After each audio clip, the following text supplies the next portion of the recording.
Una voz, un país en un micrófono. Política, economía, salud, medio ambiente, deportes, historia. Una voz, un país en un micrófono. ¿Qué tal? Muchas gracias por sintonizarnos una vez más, tal y como usted lo hace semana a semana, en Una Voz, un programa, un espacio que pretende siempre acercar temas a usted. Temas que tienen que ver con la cotidianidad de nuestro país, con ese vivir diario.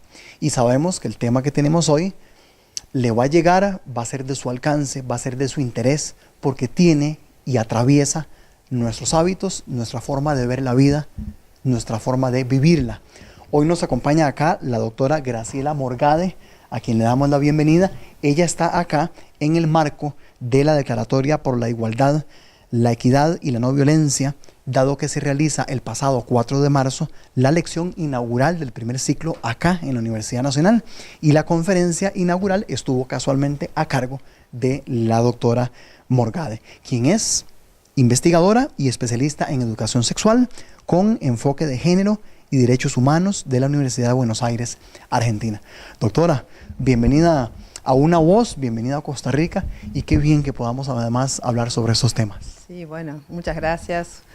La invitación, bueno, me llegó en un momento en que tuve que pensar si podía viajar, y por suerte pude viajar, y estoy absolutamente contenta de haber podido, porque lo que estoy encontrando es mucho trabajo en esta universidad y unas mujeres extraordinarias que no solo me han acogido, me han acompañado, sino que además tienen un pensamiento y una experiencia que creo que, bueno, que están dadas todas las condiciones para que este año, esta declaratoria, pueda realmente entrar en cada una de las unidades académicas, en cada uno de los sujetos que viven en la universidad y llevarse adelante. Así que bueno, gracias por la invitación. Doctora, una de las preguntas básicas o iniciales que probablemente el radio escucha, también quienes nos mirarán en redes sociales, se va a hacer es: ¿qué podemos entender por educación sexual bien orientada, sana, bien construida? ¿Cómo entendemos, antes de abordar las otras consultas,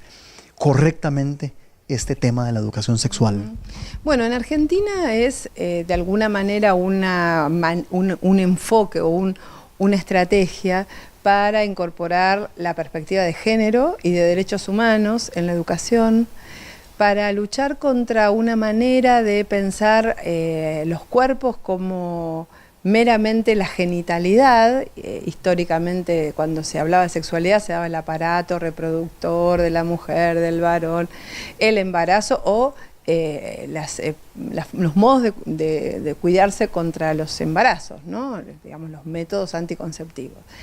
La educación sexual integral, este enfoque entiende que los cuerpos y las identidades están insertos en un contexto que en nuestros países de América Latina podríamos caracterizar como desigual desde la perspectiva de género, es decir, las mujeres y los varones con posiciones diferentes, las identidades disidentes, todas las identidades trans también en posiciones de subordinación. Entonces, esta educación tiene que tender a reflexionar sobre la necesidad como valor democrático de respetar las identidades, de respetar todos los proyectos de vida, de respetar, reitero, no solamente a las mujeres, sino a, digamos, todo aquello que parece como oculto dentro de la categoría que muchas veces se dice como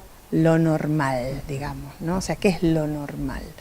Entonces, esta educación tiende a discutir que la sexualidad sea solo la genitalidad y el aparato reproductor, a discutir todos los mandatos y todos los prejuicios y todas las formas discriminatorias que están en la vida cotidiana.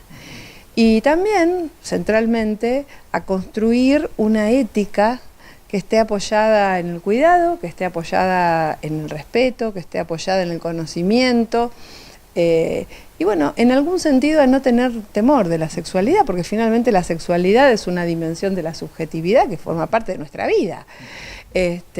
Tal vez hay miradas represivas que insisten en que no hay que hablar de ciertas cuestiones, Y todos los silencios, que nos dedicamos a estudiar estas cuestiones, todos los silencios tienden a ocultar situaciones de abuso, situaciones, en general de discriminación, de desigualdad. Entonces, poner palabra, y poner desde, en Argentina intentamos, desde la educación infantil hasta la universidad. Es la gran tarea de la educación sexual integral, la educación con enfoque de género y derechos humanos, es que en todos los niveles educativos podamos mirar lo que se enseña, mirar lo que se silencia y ponerle palabras y hacer una transformación de las personas, del conocimiento, de las instituciones, para lograr la igualdad, que es, ¿no? Esa es la meta, la igualdad social. Doctora, estas falencias, esta forma a veces mutilada de ver la educación sexual o de educarnos sexualmente, es un escenario recurrente en América Latina. Usted, que es una profesional que viaja por el continente, ¿o hay alguna excepción? ¿Hay algún país que nos dé esperanza, que nos diga, bueno, hay avances? ¿O es en general un panorama ciertamente que observamos en casi todos los países de América Latina? Es muy interesante la pregunta, porque yo diría que hay un sesgo bastante generalizado, pero si miramos más de cerca, Uruguay es un país donde hay, diría, algunos rasgos más igualitarios y menos estereotipados. Creo que hay algunas experiencias en Uruguay, por ejemplo, sumamente interesantes para mirar, dentro de un marco general que, por supuesto, podríamos caracterizar como patriarcado, digamos, ¿no? Hay un patriarcado. Lo que sí es interesante, y yo decía al principio, recupero fuertemente lo que se está trabajando en esta universidad, es que ha habido políticas con diferentes énfasis en diferentes países que fueron de a poco dando frutos, y de a poco, digo muy de a poco, porque en educación los cambios son lentos, así es, así son las cosas, porque es un cambio cultural, porque hay muchas personas, pero hay experiencias sumamente interesantes en distintos países. Creo que la experiencia de la educación sexual integral en la Argentina es una buena experiencia, una experiencia para seguir mirando, y todo el trabajo sobre el hostigamiento en la vida cotidiana en la universidad que tiene la Universidad Nacional, creo que es para llevar al resto de América Latina, porque me parece que es un trabajo muy bueno. Obviamente, todas estas temáticas están muy influidas por otras discusiones, que son discusiones contextuales, discusiones políticas. Por ejemplo, en Argentina el año pasado hubo un enorme debate alrededor de un proyecto de ley de legalización de la interrupción voluntaria del embarazo, es decir, del aborto. La enorme mayoría de los diputados, diputadas, senadores, senadoras hablaron de la necesidad de educación sexual. No se votó la ley, o sea, finalmente ganó el no, e inmediatamente aparecieron grupos en contra del concepto de género, en contra de la educación sexual integral, grupos radicalizados desde algunas religiones, grupos evangélicos, sosteniendo que la educación sexual tiene que ser una educación básicamente en prevenir el embarazo con la perspectiva de la genitalidad dentro del matrimonio. Y esa es una visión que tienen algunos grupos que tienen derecho a tener, pero no es la visión que tiene que ser la de las escuelas, la de la educación. La educación es un espacio que, tal vez esto es medio abstracto para las personas que nos escuchan y ven, ¿no? Pero la educación es un lugar, pensemos todos, todas, es un lugar que tiene que ser democrático, tiene que ser abierto, se tienen que reunir personas diversas, porque ¿qué otra oportunidad tiene un niño o una niña de juntarse con familias que tienen diversas creencias, diversas tradiciones, proveniencias distintas? Bueno, en algún sentido quienes trabajamos en educación tenemos como, de alguna manera, la utopía, porque no deja de ser utópico, que la escuela es el lugar en donde se construye la posibilidad de lo universal. porque ahí están los chicos, las chicas, todos ahí trabajando y pensando. Y bueno, y habrá una familia constituida por una mamá, un papá y los hijos y las hijas, y también puede haber una familia con una mamá sola, o puede haber una familia con 2 mamás y 2 papás, porque existe en la realidad ese tipo de familia. Entonces, que venga un grupo y diga, no se puede enseñar, no se puede habilitar que se habla en la educación de esta diversidad, que se critiquen las escuelas secundarias a estudiantes trans, o que en las escuelas secundarias se transmita que las mujeres tienen como fundamental misión ser madres y ser esposas. Todos esos discursos primero atrasan, pero además van intentando horadar todo lo que ha sido la construcción del movimiento social de mujeres, la construcción de todos los movimientos trans, y eso es una situación preocupante. Estamos en un momento preocupante porque las tensiones políticas también inciden en las instituciones educativas, por ejemplo. Así que tenemos que estar muy comunicados, muy comunicadas, seguir compartiendo experiencias, y en todo caso ser muy firmes en la dimensión de los derechos, porque el derecho a la identidad, el derecho a una vida libre de violencia, el derecho al proyecto de vida, y si una mujer desea o decide, o su deseo tiene que ver con, por ejemplo, no tener hijos, hijas, esa mujer es una persona autónoma y es un sujeto valioso, al igual que otra que sí decide tenerlos, ¿no? Si pensamos en que la educación es el espacio de lo universal, todas esas alternativas tienen que entrar, y entonces tenemos que enseñar en historia cómo ha habido diferentes configuraciones familiares, y tenemos que enseñar en filosofía qué significa la autonomía, la subjetividad del derecho. Tenemos que mirar un poco bien de cerca lo que estamos enseñando en las aulas, y ese es el proyecto en el que estamos metidos. Doctora, otro escenario clave, y hablando de que usted ha visitado varios países, es el de las universidades, y le consulto particularmente las universidades públicas como en la que estamos. ¿Qué encuentra usted en las universidades? Nosotros estamos siendo, hablo de las universidades, reproductoras de ese sistema patriarcal todavía, y quiero consultárselo teniendo como punto de partida 3 ejes que usted desarrolló y amplió esta mañana. ¿Qué encuentra usted en el aparato público universitario?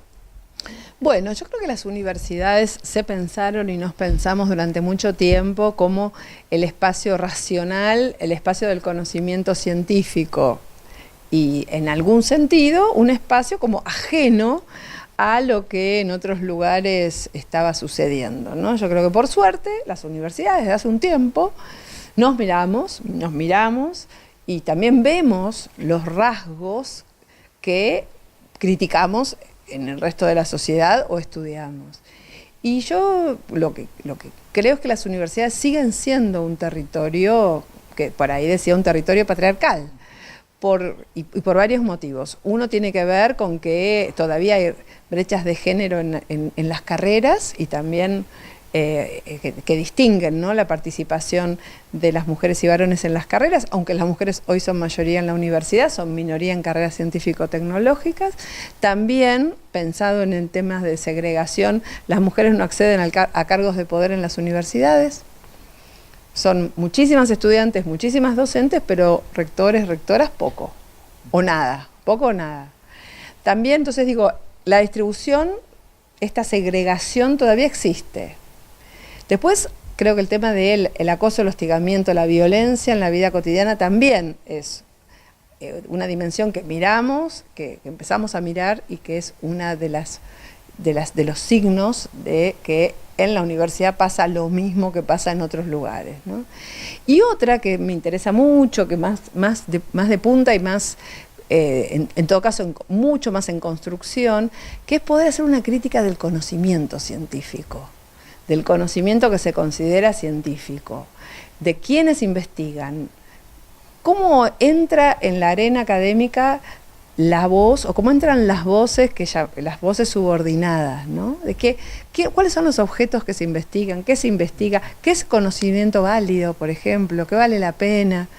Y ahí lo que encontramos es que, bueno, hay producciones desde los feminismos, la epistemología feminista, que va denunciando que los objetos de investigación, los modos en que se investiga y también el lenguaje que se usa en la ciencia han tendido a excluir la experiencia femenina, como han tendido a excluir la experiencia de los pueblos indígenas, como han tendido a excluir la experiencia en general de la población pobre, digamos. O sea, los grupos excluidos no están en el momento en que se deciden hacer ciertas investigaciones, ¿no?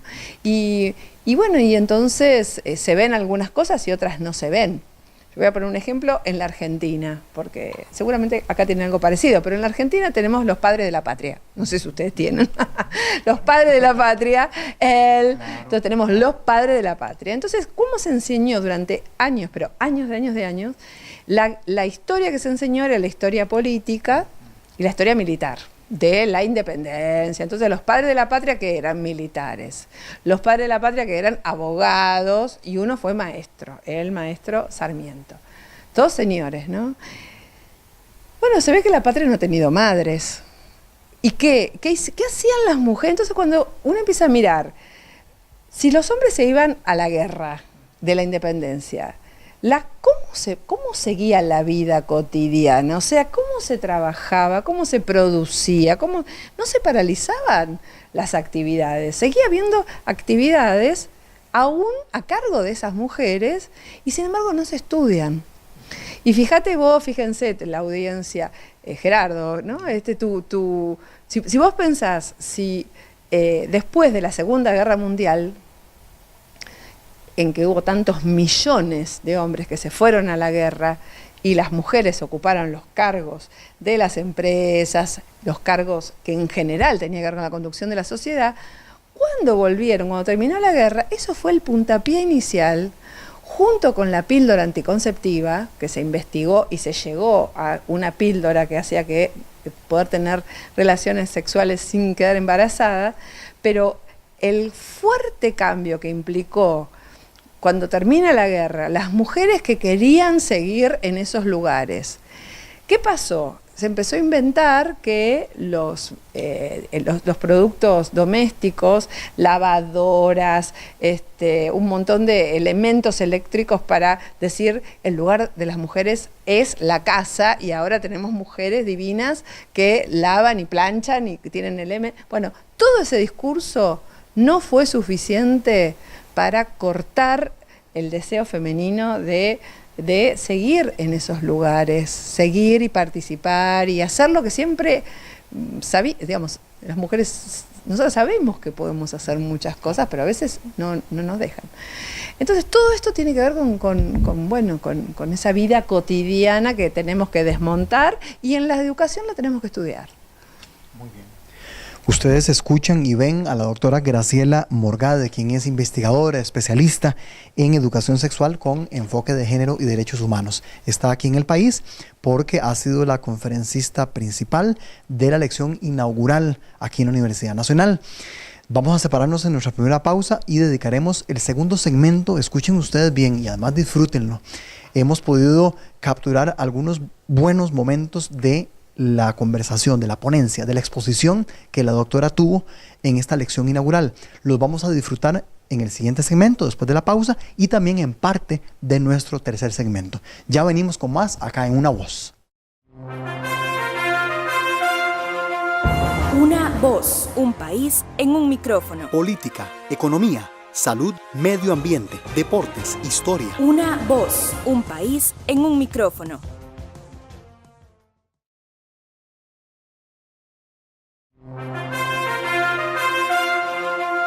Una voz, un país en un micrófono. Política, economía, salud, medio ambiente, deportes, historia. Una voz, un país en un micrófono.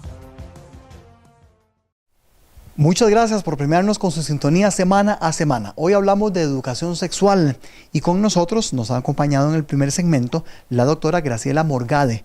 Ella es investigadora y especialista en educación sexual de la Universidad de Buenos Aires, Argentina. Vamos de inmediato a pasar a observar algunos de los buenos momentos de su discurso, de su ponencia, de su exposición que tuvo en ocasión de la elección inaugural del primer ciclo de la Universidad Nacional, un evento donde ella figuró como conferencista principal. Observemos y ya venimos con más. Me da un poco de envidia, pero vieron, a veces hay envidia buena, envidia mala, no sé, está buena la envidia esta que tengo, de la política de la ley de equidad de género, realmente en la universidad. Me llevo la idea, la voy a proponer en la Universidad de Buenos Aires, porque no tenemos un proyecto tan integral, así que realmente quiero celebrar que hayan tomado la decisión de proponer que la universidad en su conjunto se mire para adentro, que hace tanto tiempo venimos pidiéndonos que las universidades no nos pensemos como por fuera de un sistema que, voy a decir en términos muy generales, muy generales, podríamos discutir cada concepto, pero vivimos en un sistema patriarcal, en un sistema capitalista, donde todavía, ¿no?, sigue muy vigente la búsqueda del beneficio económico y el motor de los países para lograr ese beneficio económico muchas veces genera situaciones de desigualdad, y también un sistema que es racista y colonial, ¿no? Entonces, nuestros países en América Latina vivimos en un contexto, reitero, lo digo en términos muy generales, pero creo que son conceptos que pueden describir cómo son nuestros países, y ninguno de estos vectores está aislado, ningún vector, porque podemos meternos, y hoy nos vamos a meter en profundidad en la cuestión de las relaciones de género, las relaciones homofóbicas, ¿no?, las relaciones que hacen a la desigualdad desde esta perspectiva que decimos, caracterizamos como en un sistema patriarcal, pero nunca tenemos que olvidar la articulación, la interrelación, la intersección entre la desigualdad de género con la desigualdad económica, el racismo, ¿no?, que en nuestros países además se expresa con un fuerte rechazo, por ejemplo, aún, o por lo menos en mi país, a los pueblos originarios, a las lenguas y las culturas indígenas, tremendas luchas por la tierra, tremendas luchas inclusive de violencia. Y ahí me quiero parar, ¿no?, con esta caracterización tan, reitero, general, pero creo bastante precisa de dónde estamos. Y estamos en las universidades. Las universidades son nuestro territorio de trabajo. En las universidades nos formamos para trabajar con esta sociedad, trabajamos en conjunto, me encantó este video, coincido y mucho con esta perspectiva de la vinculación territorial y la construcción del conocimiento, pero las universidades son nuestro territorio y trabajamos desde la perspectiva de género y derechos humanos hacia adentro de la universidad. ¿Y qué encontramos? Hicimos un primer estudio de cómo fueron participando mujeres y varones en las universidades. Hicimos un estudio comparado con España. ¿Se ven? El gráfico en España y en la Argentina es absolutamente igual, ¿no?, es equivalente. De una menor participación femenina de las mujeres en las universidades a una mayor participación de las mujeres en las universidades. Y creo que los igualismos en Costa Rica son similares, ¿no? Por supuesto que hay algunas carreras, algunos campos donde la participación de las mujeres es menor, pero las mujeres somos básicamente, ¿no?, la mayoría en el sector estudiantil. Y celebro que haya un estudiante acá en la mesa. Hola. Porque también creo, y lo voy a decir hacia el final otra vez, que es el sector estudiantil el que tiene que presionar para que esto se haga realidad. Cuando el rector decía, quiero que en cada aula, seguramente va a ser, obviamente, con la alianza con el profesorado, con los académicos y las académicas, pero es el estudiantado, creo, el que tiene que poner la fuerza y exigir que esto ocurra, porque es el estudiantado finalmente, no solamente el destinatario de nuestros esfuerzos, sino quienes van a justamente trabajar en este marco social. ¿Qué pasa en la Argentina y qué pasa en general, diría? ¿Cuáles son los 3 ejes que voy a tratar de desarrollar para sostener que las universidades son un territorio patriarcal, son un territorio del patriarcado? Por un lado, una concentración en los cargos de base, pero no en los cargos superiores de la conducción, y una concentración en algunas carreras y no en otras. En nuestro país, en Argentina, en las ingenierías, las mujeres están muy subrepresentadas. Primera cuestión, la segmentación horizontal y vertical. Segunda, después lo voy a desarrollar, esto es como casi una clase, digamos, trato de ser didáctica. Segundo, los sentidos culturales que legitiman la violencia cotidiana, el hostigamiento, el acoso, que también tuve la oportunidad de conversar mucho con las compañeras, con Carmen, con Zaira. Ustedes en Costa Rica tienen un trabajo extraordinario que también me llevo como un modelo a seguir. Y la tercera cuestión, donde me voy a dedicar un poquito más, porque es la investigación y la línea que estamos llevando adelante con un equipo de investigación en la UBA, que tiene que ver con la escasísima penetración de la crítica epistemológica de los conocimientos, los saberes de base que se tramitan en las aulas. Ya no estamos hablando de los derechos de las mujeres y los varones, no estamos hablando del sexismo, del acoso, no estamos hablando de la presencia cuantitativa. Vamos a hablar de la dimensión cualitativa, del conocimiento y de cómo el patriarcado está presente en esas ciencias, comillas, ¿no? Esas ciencias que se piensan como objetivas, neutrales y fuera de los valores sociales hegemónicos. Vamos por partes. En las ciencias y las ingenierías, las mujeres tienen una menor participación. ¿Qué significa?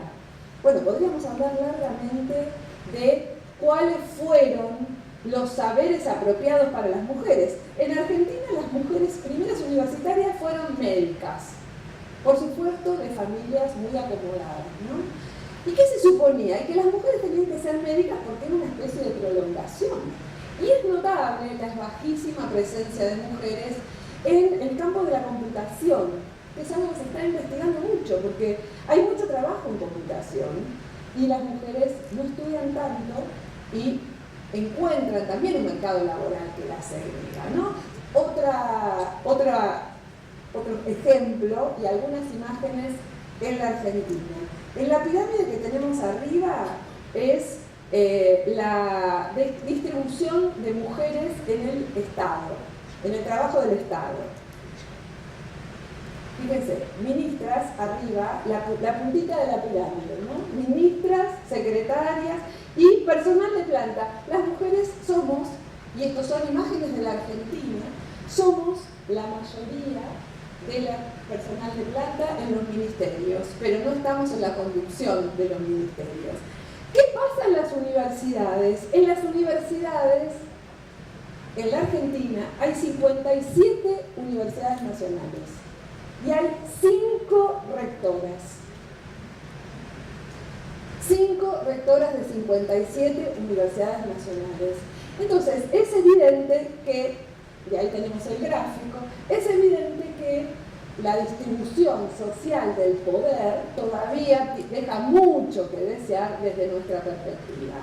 No me voy a meter muy profundamente en eso, pero como dijo el rector, justamente tuvo que ver con mi tesis de doctorado, pero creo que tenemos que hacer un análisis muy cuidadoso de cómo se construye el poder y sus rasgos patriarcales, el poder que es violento, el poder como amenaza del uso de la fuerza, el poder que a veces muchas mujeres dicen, yo no quiero estar en ese lugar de poder porque no quiero transformarme en eso.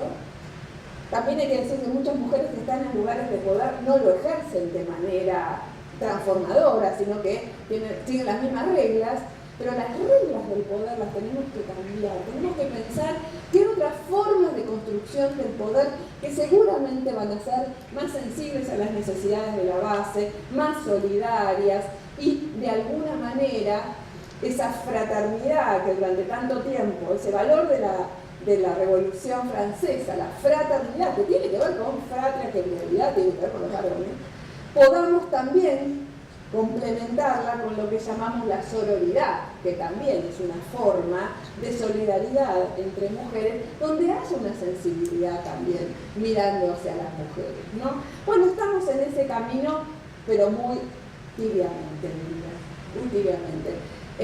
Esto que les estoy contando ahora lo digo siendo autoridad en mi facultad y habiendo ganado elecciones, digo, también es posible llegar a algunos cargos, pero cuando miro el conjunto de la Universidad de Buenos Aires o miro el conjunto de las universidades argentinas, realmente tenemos mucho por hacer para transformar los modos de construcción del poder en las universidades, digo, no miremos para adentro.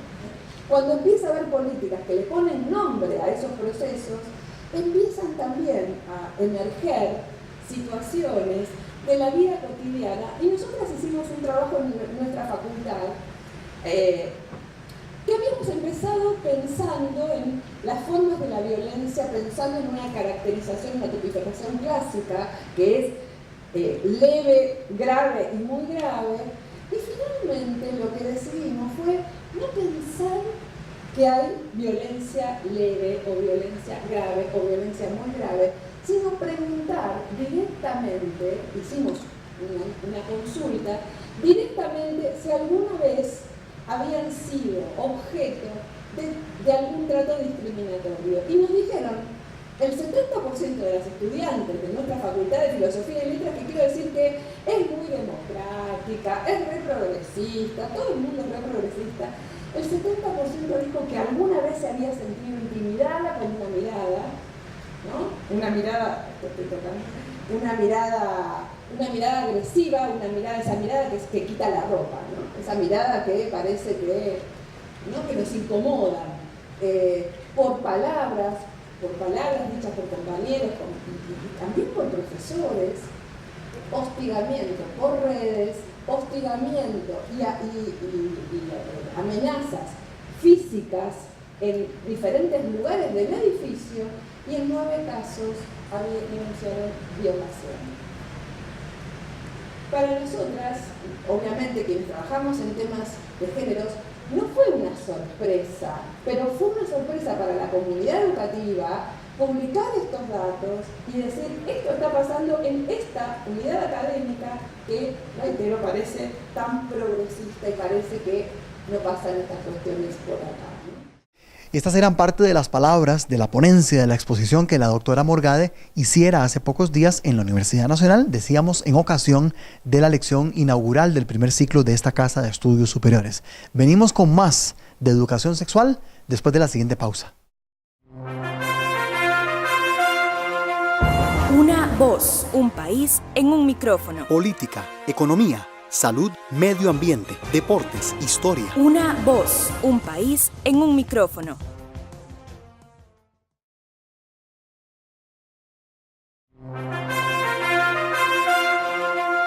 Una voz, un país en un micrófono. Política, economía, salud, medio ambiente, deportes, historia. Una voz, un país en un micrófono. Muchas gracias por acompañarnos. Hoy dedicamos el programa al tema de la educación sexual. Una de las principales investigadoras y especialistas en el tema, la argentina, la doctora Graciela Morgade, ha estado con nosotros en Una Voz y ha estado aquí en la Universidad Nacional porque fue la protagonista de la lección inaugural, la conferencista principal de la lección inaugural del primer ciclo de esta universidad. Y casualmente vamos a repasar parte también de lo que fue su segmento final en su discurso que hace pocos días dio acá en esta Casa de Estudios Superiores. ¿Quiénes han trabajado y construyeron conocimiento y construyen conocimiento permanentemente? ¿Cuánto ha entrado, reitero, hago así porque entre comillas, ¿no?, a la ciencia, la academia? ¿Cuánto enseñamos en las universidades? No estoy diciendo que sean todos conocimientos válidos en un sentido general. Lo que estoy diciendo es, no los estamos retomando. Y poco a poco, en algunas experiencias, en América Latina, por ejemplo, se retoman esos conocimientos, se van retomando inclusive en las universidades, se van retomando, voy a poner otro ejemplo de la medicina porque estuvimos trabajándolo, las formas del parto, ¿no? Las formas del parto, la mujer acostada la mujer acostada, ¿a quién le conviene, digamos? En realidad la mujer acostada le conviene a todo el cuerpo médico que está...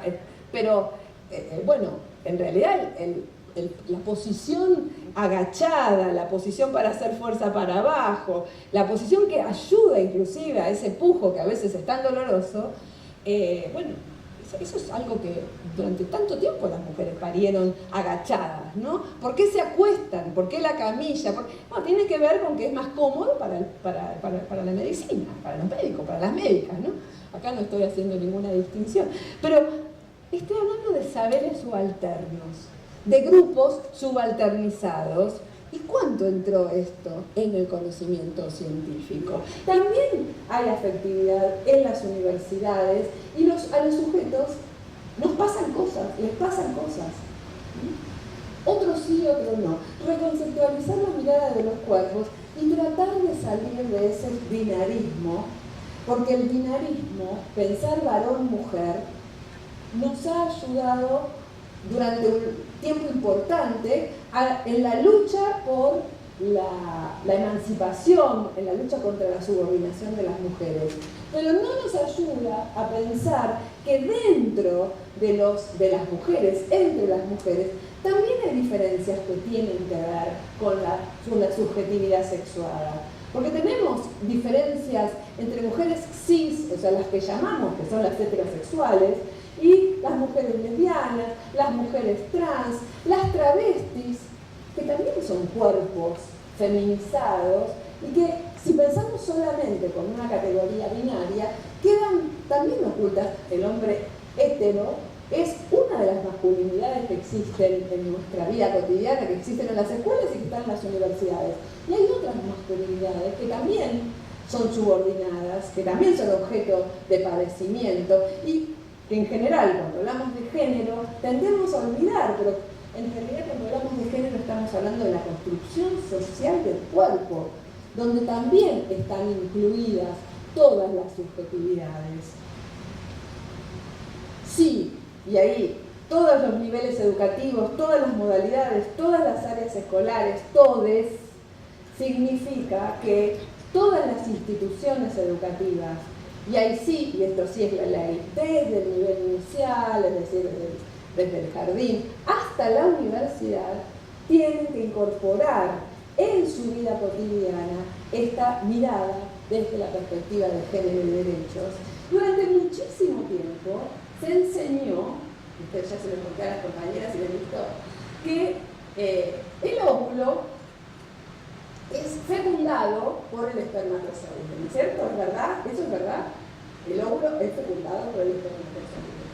El óvulo está esperando, tranquilito, así, ser fecundado porque entonces vienen los espermatozoides que son activos y que se luchan entre sí y que gana el más fuerte. Me encanta la compañera. Gana el más fuerte. Hace 25 años empezó a explorar que el óvulo es activo. O sea, el óvulo elige, el óvulo no, digamos. Ahora, fíjense, selecciona, fíjense cómo toda esta descripción está mediada por metáforas sociales y está mediada también por el lenguaje. Como dice Evelyn Fox Keller, que es otra bióloga que les recomiendo mucho leer, dice: la metáfora del dominar la naturaleza, el hombre que domina la naturaleza, es una metáfora sexual.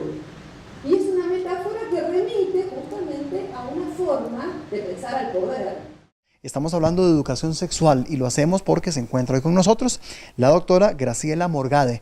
Ella es investigadora y especialista en educación sexual con enfoque de género y derechos humanos de la Universidad de Buenos Aires, Argentina. Decíamos que está aquí de paso en el país porque ha sido la conferencista de la lección inaugural del primer ciclo acá en la Universidad Nacional. Doctora, para ir concluyendo, porque ya el tiempo un poco nos va a ganar, y porque además estamos en una universidad, ¿qué papel podrían jugar, y pensemos asertivamente, positivamente a futuro, las universidades para construir una mejor convivencia y para además educar mejor en la sexualidad, ¿Qué papel juegan las universidades en todo esto? Para además dar un mensaje esperanzador, creo yo, como cierre el programa. Bueno, yo voy a dar un mensaje esperanzador porque creo profundamente en que las universidades tienen un enorme potencial en contribuir a la construcción de una sociedad más justa. Además soy decana de mi facultad, la decana en Filosofía y Letras de la UBA, y así que también protagonizo y trato de llevar adelante un proyecto de democratización. Creo que hace tiempo en América Latina, cuando se suscribió el Acuerdo de Cartagena de Indias en el 2008, se estableció que la educación superior forma parte del derecho a la educación. Y tenemos que pelear para que a la educación superior lleguen cada vez más chicos, chicas, para que vengan a las aulas y para que se formen. Formar profesionales comprometidos con la igualdad, eso es una de las principales metas que tiene que tener la educación universitaria. La universidad forma profesionales, forma docentes, pero forma profesionales, forma para la medicina, para la abogacía, para la economía. Todas esas formaciones tienen que tener una perspectiva de género. ¿Y qué significa esto? Tienen que mirar de qué modo los conocimientos contribuyen a la igualdad o siguen reproduciendo un sistema injusto. Si nos ponemos como comunidad científica, que lo somos, a multiplicar nuestro sentido crítico, que lo tenemos, porque para eso estamos en la universidad, justamente para construir un sentido crítico. Miramos lo que hacemos, miramos lo que enseñamos, miramos las prácticas, miramos las instituciones, miramos las aulas. Ese proyecto que yo creo que en la Universidad Nacional está reunido en la política de igualdad de género. O sea, hay una política que subrayo, realmente me parece extraordinario que la universidad tenga semejante proyecto. Con este proyecto, ojalá dentro de un año nos volvamos a encontrar para ver qué pasó, pero confío plenamente en que las universidades, y sobre todo las universidades públicas en América Latina, tienen un papel fundamental, no son las únicas, aliadas con los movimientos sociales, aliadas con los sindicatos, creo yo, aliadas con los sectores populares que están pidiendo más educación y mejor educación, pero como actor político las universidades tienen un enorme potencial y creo que tienen una enorme posibilidad de contribuir a la igualdad, así que bueno, ojalá sea. ¿Cómo no? Doctora, muchas gracias. Y las puertas del programa están abiertas, ojalá en un futuro no muy lejano, ¿por qué no la podamos tener de nuevo en la universidad y también de nuevo en Una Voz? Y muchas gracias por compartir todo su pensamiento. Bueno, gracias a ustedes, me encanta este país. Muy bien, pura vida. Gracias. Muchas gracias, Pura vida. claro. A ustedes también muchas gracias por su sintonía y nos observamos y escuchamos la próxima semana con muchos más temas acá en Una Voz.